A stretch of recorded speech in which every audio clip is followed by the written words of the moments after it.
benvenuti al TG Sicilia, alle principali notizie di questa edizione.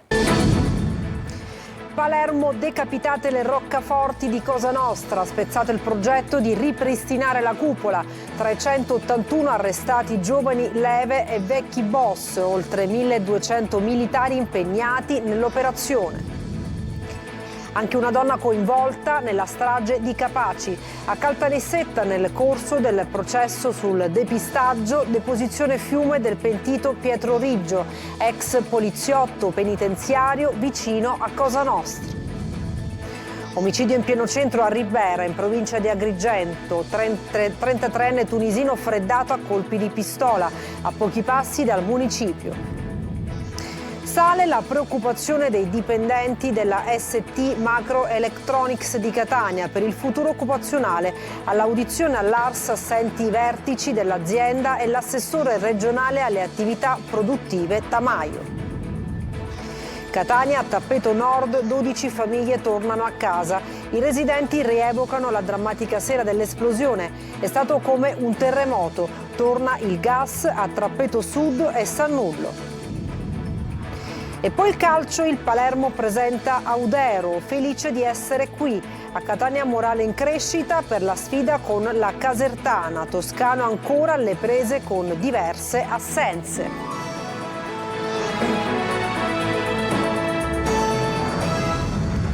Bentrovati, è la notizia di oggi. Maxi Blitz antimafia a Palermo, 181 arresti, manette, giovani leve e anche vecchi boss. Decapitate le roccaforti di Cosa Nostra, una mafia 3.0 che si incontra tramite criptofonini. I carabinieri hanno però criptato gli incontri ed eseguito gli arresti. Marco Gullà. Le sirene squarciano il silenzio della notte di Palermo, una notte di arresti per mafia nel capoluogo, 181 persone in manette, oltre 1200 militari impegnati. Sono numeri impressionanti per un blitz che mette in ginocchio Cosa Nostra nel cuore dei suoi mandamenti. San Lorenzo, Porta Nuova, Santa Maria di Gesù, Bagheria, Pagliarelli e Noce. È una mafia che adesso si allinea ai nuovi dettami tecnologici e fa riunioni in video call o utilizza criptofonini per gli incontri da remoto. Sono smartphone che usano metodi di crittografia per proteggere i vari sistemi di comunicazione. Una mafia col sogno nel cassetto di ripristinare la cupola provinciale e quelle regole che rimangono al momento l'unico legame con la vecchia Cosa Nostra. Questa è un'organizzazione che cerca di essere moderna ma continua a essere tradizionale. Le regole sono fondamentali, senza le regole non c'è Cosa Nostra e quindi il rispetto alle regole, e da qui il ruolo dei soggetti più anziani, è importantissimo. Droga e pizzo a tappeto anche attraverso l'imposizione del pesce nei ristoranti di Mondello e Sferracavallo e poi gli incontri telefonici con i boss detenuti in carcere. Il circuito dell'alta sicurezza è un circuito penitenziario che è assoggettato al dominio delle organizzazioni criminali, nei quali i mafiosi detenuti godono di intatta capacità di comunicazione, di diramazione di direttive criminose. È un tema estremamente delicato, ma proprio questa indagine impone di aprire una riflessione profonda. L'indagine dell'Arma ha accertato infatti che ai boss detenuti venivano consegnati cellulari utilizzati per chiamare all'esterno. Dalla cella i padrini contattavano i familiari che li facevano parlare poi con gli uomini d'onore liberi, consentendo loro così di tenere summit mafiosi, di concordare strategie sul commercio della droga e anche di commissionare vendette e agguati. Adesso altri particolari del colpo a Cosa Nostra che ha stroncato tra l'altro il potere anche tecnologico dei mafiosi nelle carceri. Simona Mazzone. Quando il procuratore Melillo parla di debolezza del circuito penitenziario, si riferisce alla disinvoltura dei mafiosi detenuti che tenevano in cella cellulari criptati, non rintracciabili, per parlare indisturbati di affari e dare ordini all'esterno. Uno di loro ha persino commissionato una spedizione punitiva contro il rivale, assistendo in diretta video al suo massacro.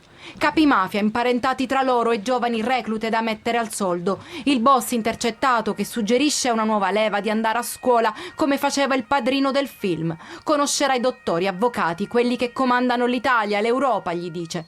Vincoli di parentela, di immutata fedeltà, la famiglia mafiosa paragonata al sacramento del matrimonio. Cosa Nostra, t'amaritassi sta muglieri e t'aporti fino a vita, dice un boss. Una mafia radicata con imposizioni a tappeto in interi quartieri. Cosa Nostra che si autofinanzia con la droga. Con quel denaro compra armi sul dark web e sovvenziona le famiglie dei boss. Ma si stufa presto. Gli pare che c'è la banca. Non è che per dire uno impiegato all'INPS sbotta uno dei boss intercettati, riferendosi al mantenimento della famiglia dell'affiliato in carcere. Quel mondo così impenetrabile è stato squarciato e fuori dalla caserma dei Carabinieri di Palermo in Piazza Verdi decine i parenti degli arrestati restano immobili, mentre quella fortezza per loro intoccabile, creata su fiumi di sangue e malaffare, è stata espugnata. E la Commissione parlamentare antimafia sta lavorando a una stretta al 41 bis. Tra le ipotesi c'è quella del ripristino del divieto di concedere benefici penitenziari ai condannati, salvo che nei casi di collaborazione con la giustizia. Per il presidente dell'antimafia Chiara Colosimo, la Commissione ha acceso un faro proprio sul nodo delle carceri, dal momento che, come appare in tutta chiarezza dall'operazione di Palermo, c'è la necessità di recidere il legame tra i soggetti detenuti e le famiglie in libertà. E a Caltanissetta, deposizione fiume del pentito Pietro Riggio, ex poliziotto penitenziario vicino a Cosa Nostra, nel corso del processo a carico di 2 generali dei Carabinieri in pensione, accusati di depistaggio e un ex poliziotto. Il servizio di Rita Cinardi.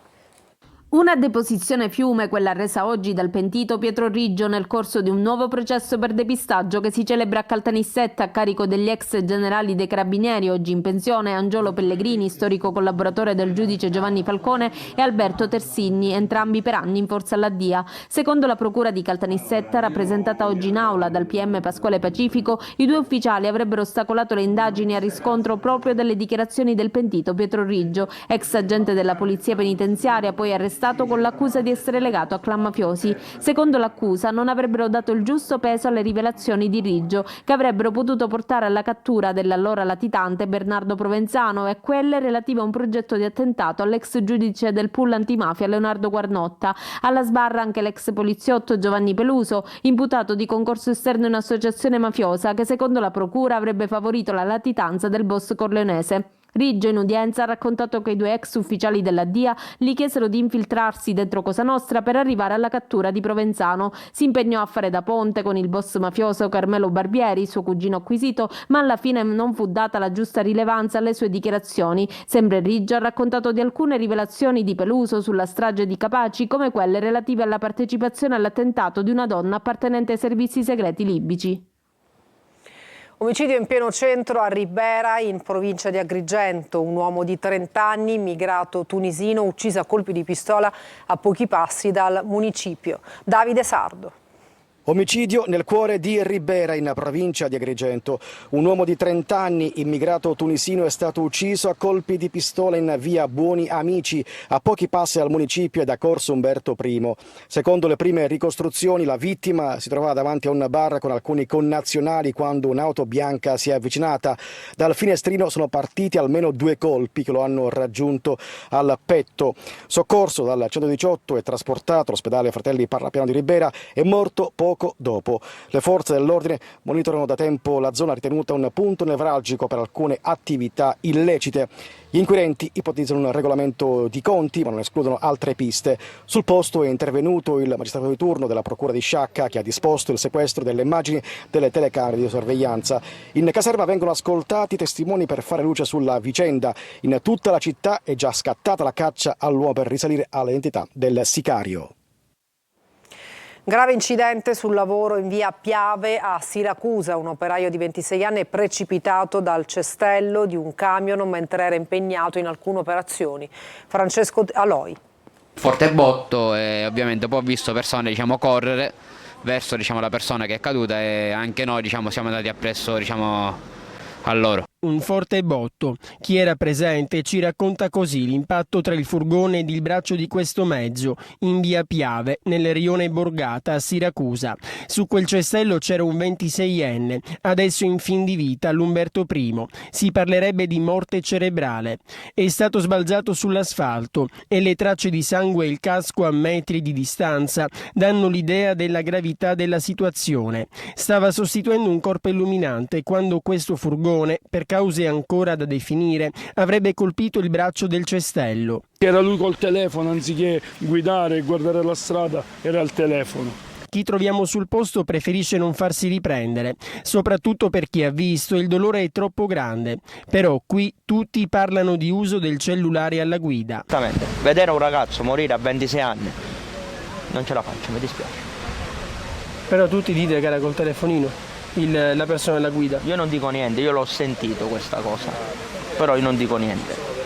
L'hanno visto parecchie persone. A stabilire l'esatta dinamica ed eventuali responsabilità, comunque, saranno gli agenti della polizia municipale. Intanto, l'autista del furgone e il collega del ragazzo sono sotto shock.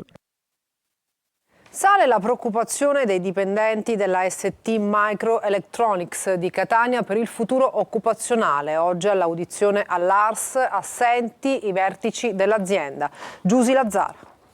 Non ci stanno e chiedono di sapere quale sarà il loro futuro alla ST Microelectronics, fiore all'occhiello dell'Etna Valley di Catania. Lo spettro del calo di fatturato trascinato dalla crisi dei semiconduttori e del mercato delle auto si è materializzato per i 5.000 dipendenti siciliani che adesso restano col fiato sospeso. Oggi l'audizione all'ARS chiesta dal Movimento 5 Stelle, ma non c'erano i dirigenti di ST e neanche l'assessore regionale alle attività produttive Edi Tamaio. In serata lo stesso assessore ha fatto sapere che aprirà un tavolo di confronto con i rappresentanti del Ministero delle Imprese e del Made in Italy. Cresce nel frattempo la mobilitazione anche dei sindacati. Questa è la denuncia partita durante il nostro focus. La nostra produzione ha bisogno di politiche industriali vere, perché quello che accade in Germania o quello che accade in America riflette direttamente sulle nostre produzioni e può mettere seriamente a rischio la nostra industria. Qualsiasi errore, qualsiasi cosa che non sia andata nel verso giusto non è colpa certo delle lavoratrici e dei lavoratori catanesi. La Regione farà la sua parte, fanno sapere, perché il tavolo di discussione porti a soluzioni concrete. Adesso il dialogo con il governo nazionale, che con quello francese detiene il 27% dell'azienda, sarà decisivo per la sorte dei dipendenti e del sito produttivo. Catania, l'esplosione causata dalla fuga di gas a Trappeto Nord. 12 famiglie tornano a casa e i protagonisti rievocano la drammatica sera del 21 gennaio. Intanto torna il gas a Trappeto Sud e Sannullo. Tonino De Mana. Quando mi hanno detto che potevate tornare a casa, cosa ha pensato?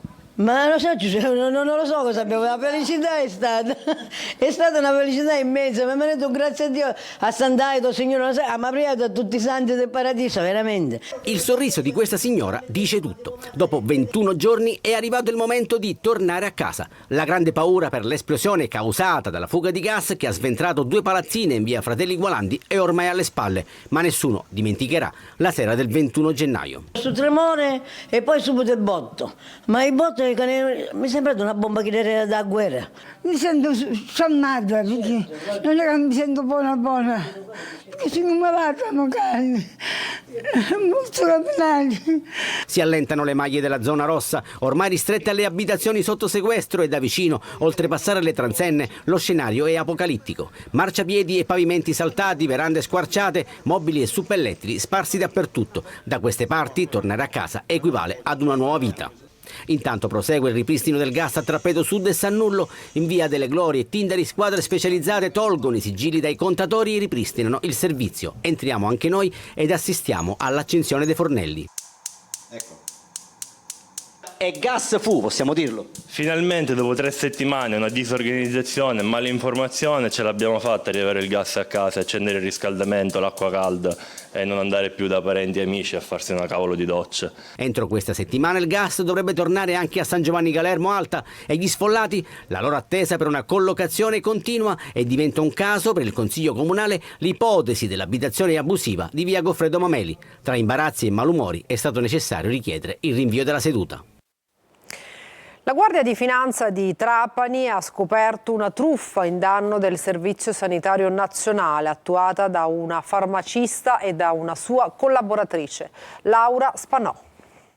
Una serie di controlli effettuati dalle Fiamme Gialle in una farmacia di Mazara del Vallo su svariate ricette elettroniche hanno fatto scoprire una truffa ai danni del Servizio Sanitario Nazionale. A conclusione dell'indagine coordinata dalla Procura di Marsala, i finanzieri hanno denunciato un farmacista e una dipendente. Sono accusati di truffa e falsità materiale nei confronti del sistema sanitario. Per beneficiare in modo illegittimo dei rimborsi previsti dal sistema sanitario, circa 5.000 euro, un farmacista di Mazara, con la complicità di una dipendente, avrebbe simulato la cessione di farmaci a ignari pazienti, falsificando le relative prescrizioni mediche. Nel corso di un controllo effettuato dai finanzieri della tenenza di Mazara, nell'auto del professionista è stato rinvenuto uno scatolone pieno di medicine senza i bollini farmaceutici, le cosiddette fustelle, mentre altri medicinali non consegnati ai pazienti sono stati rinvenuti nella sua abitazione. I farmaci rinvenuti appartengono alla categoria A, classificati come essenziali e a totale carico del sistema sanitario. Questo permette ai pazienti, grazie alla prescrizione medica, di godere dell'esenzione dal pagamento del cosiddetto ticket. Il professionista, nel vano tentativo di giustificare quanto avvenuto, ha regalato farmaci ai pazienti indicati nelle false prescrizioni mediche, facendo loro firmare dichiarazioni in cui si asseriva che vi erano stati errori nell'emissione delle ricette oggetto delle indagini. Devoti tutti, la maratona TV su Antenna Sicilia e Telecolor è stato un grande successo di pubblico in TV come sul web e sui social. Oltre 2,5 milioni di telespettatori. Domani sera la diretta della celebrazione dell'8ª di Sant'Agata a partire dalle 19. Roberta Lunghi. Raccontare i numeri per dire grazie ai telespettatori, agli investitori commerciali, al pubblico in rete, agli utenti dei social appassionati di storia e reel. Devoti tutti, edizione 2025, ha unito davanti la TV su Antenna Sicilia e Telecolor oltre 2,5 milioni di telespettatori, con una costanza di ascolto che tradisce l'amore per la festa di Sant'Agata, per la quale appare impossibile perdere un solo frame, un'inquadratura, un'immagine di devozione o una fiammella accesa. Il premio di uno sforzo collettivo di giornalisti, collaboratori, operatori di ripresa, registi, tecnici, pubblicitari e amministrativi sta tutto nel consenso raccolto in 50 ore di diretta, in una edizione nuova per contenuti, immagini e scelte editoriali, volte a privilegiare il pubblico ma anche gli sponsor, che da questa politica di valorizzazione hanno avuto riscontri immediati. Un programma che ha mantenuto fede alla tradizione, con in primo piano le celebrazioni liturgiche, le manifestazioni di un'instancabile devozione, il volto di Agata, la cultura, la storia, stanchezza, lacrime e sorrisi, ma con l'apporto piacevolissimo di sorprendenti contenuti social.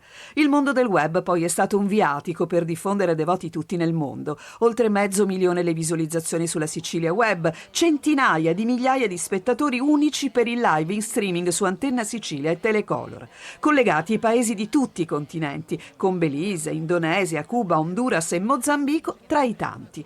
Domani, giorno dell'8ª di Sant'Agata, sarà tempo per una appendice live a partire dalle 19, dopo il TG di Telecolor delle 18:30, la messa in cattedrale a reti unificate e subito dopo la processione in Piazza Duomo commentata da Adelaide Barbagallo solo su Antenna Sicilia dalle 20. Sarà così un'altra occasione per dire devoti tutti.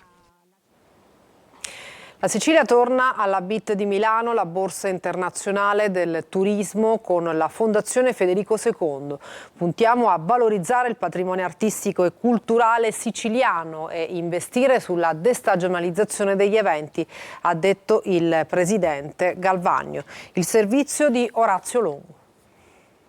900.000 presenze nel 2024 per il complesso monumentale del Palazzo dei Normanni a Palermo, una presenza di turisti che si spalma nell'arco delle stagioni, nell'ottica però di essere ancora più costante per il futuro. Con questi numeri la Fondazione Federico II dopo 18 anni torna alla BIT, la Borsa Internazionale del Turismo di Milano 2025. A tracciare il percorso, alla presenza del governatore Schifani, è stato il presidente dell'Assemblea regionale siciliana e della stessa fondazione Gaetano Galvagno, che durante l'incontro organizzato all'interno dello stand Sicilia ha sottolineato come sia necessario puntare ad ampliare le collaborazioni internazionali e le azioni rivolte al territorio regionale per cercare di fare crescere l'offerta culturale da proporre ai visitatori. Tanti sono i progetti che sono già partiti, altri che abbiamo in cantiere. Ci vogliamo occupare anche di un qualcosa che è la destagionalizzazione, per la quale noi già stiamo lavorando, ne prova e testimonianza è il fatto che abbiamo deciso di fare la mostra più importante dell'anno, ovvero quella di Picasso, in un periodo che va da dicembre a maggio. La Fondazione Federico II, istituita nel 96, ha tra i suoi scopi principali il compito di valorizzare il patrimonio culturale siciliano e gli artisti. Dal 2004 cura la gestione dei servizi aggiuntivi del Palazzo Reale e della Cappella Palatina. Organizza e promuove eventi, mostre e convegni. Tra le iniziative di arte contemporanea è stato illustrato il progetto Le vie da seguire, con i murales firmati da grandi artisti della street art per esaltare la vittoria del bene sul male. E adesso una pausa, tra poco il calcio.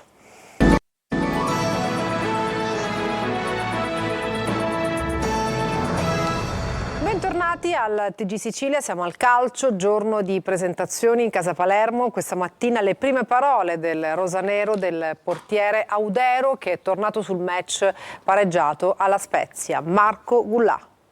Il pareggio travestito da sconfitta con lo Spezia fa ancora male, ma per il Palermo è già tempo di guardare avanti e iniziare a lavorare per tornare in zona playoff, al momento distante 2 punti. Oggi la presentazione del neoportiere Emil Audero, che ovviamente torna sulla gara del picco. Nonostante tutto, secondo me hanno fatto una partita molto importante, perché insomma fai 2 gol, subisci magari più del dovuto, però lo fai con ordine, lo fai con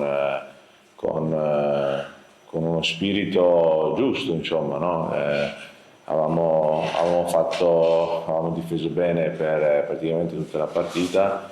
A mio avviso, secondo me, abbiamo subito 2 gol, di cui uno, secondo me, c'è bravura anche dell'attaccante. Audero ha parlato anche del suo inserimento nel gruppo, lodando l'accoglienza ricevuta dai compagni e la forte motivazione che lo ha spinto a scegliere Palermo. È stata più che positiva, compresa anche i miei compagni di reparto, e quindi non posso che essere felice. Il Catania comincia la preparazione in vista della sfida interna con la Casertana. Sono ancora tanti gli assenti, ma il morale è in crescita dopo il successo di domenica a Monopoli. Marco Carli.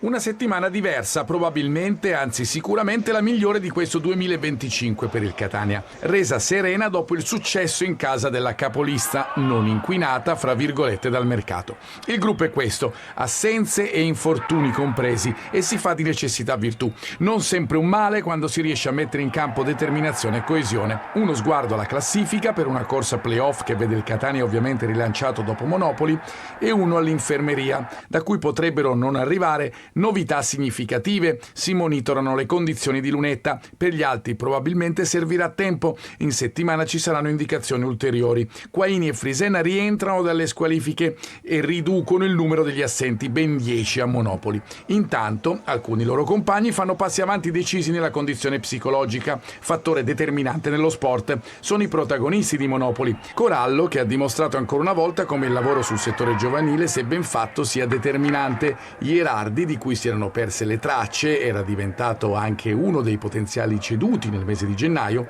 Toscano lo ha rilanciato per assenze varie, ora sarà a lui farsi trovare ancora pronto. De Paoli si presentava come l'attaccante dell'ultimo minuto del mercato, con uno score stagionale non certo altisonante, 1 gol in 21 partite. In Puglia ha segnato dopo 2 minuti, un protagonista inatteso, come spera di tornare ad essere il Catania nonostante tutto e al netto delle controprove necessarie in questo finale di stagione.